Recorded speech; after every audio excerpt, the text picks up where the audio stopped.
خانواده ما خیلی ما خواهر برادر بودیم و من آخری بودم و همه جایگاه‌های عاطفی که پدر مادر از بچه‌هاش می‌خواست دیگه اونا تصرف کرده بودن. هیچ تشخصی برای من نمونده بود.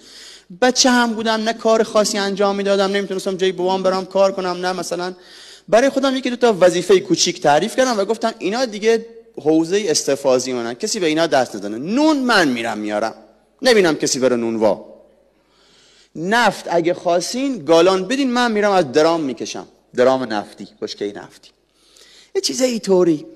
یه روزی تابستون روی این لوکه یا تختی که شبا روش میخوابن تو حیاط بودم، دیدم گوشه حیاط یک گاراژ مانندی، یه سقف ایرانیتی، ننم گالون گذاشته کنار درام و هی تلمبه میزنه که نفت بکشه.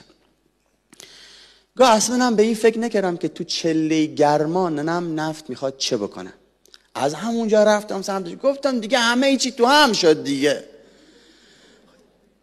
خراب نکن دیگه، نفت مال منن، بگو نفت میخوام تا بیارم. بعد میری میشینه میگه کمرم دردن، گاه همین هینم عدش گرفتم. بعد میری میشینه میگه کمرم دردن، من ناراحت میشم کمرت درد باشه، بعد خوت نمیبره شو ناله میکنی. بگو نفت میخوام، بگو نون میخوام، چی که میخوای بگو.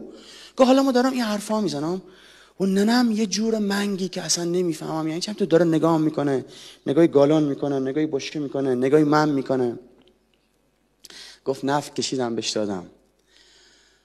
گفت سالها بعد عمم گفت ننت او روز میخواسته بره خوش تش بزنه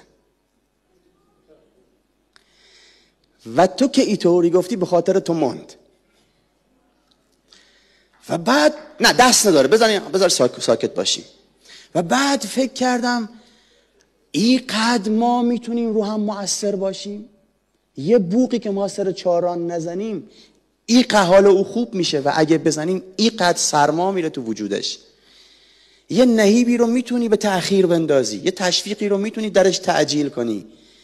یه آدمی میخواد بره خوش تش بزنه، ممکنه 3 کلمه تو 3 جمله تو سرنوشتش عوض کنه. و بعد دیدم چه چیز عجیبیه. یک روزی این مادر این بچه رو از رحمش زاییده که 11 سال بعد دوباره اون اینو به دنیا بیاره. یعنی انگار در آفرینش هم با هم یک شده بودن و چیز عجیبی بود.